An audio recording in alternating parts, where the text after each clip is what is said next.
मनोना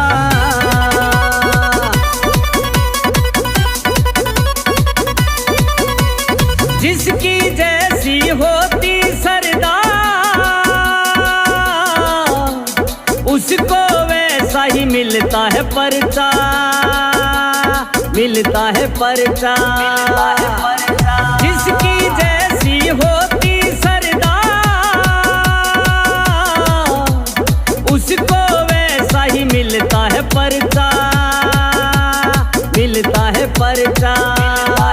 तू बिल्कुल ना घबराई रे, चलो धाम मनोना, यूपी में धूम मचाई रे,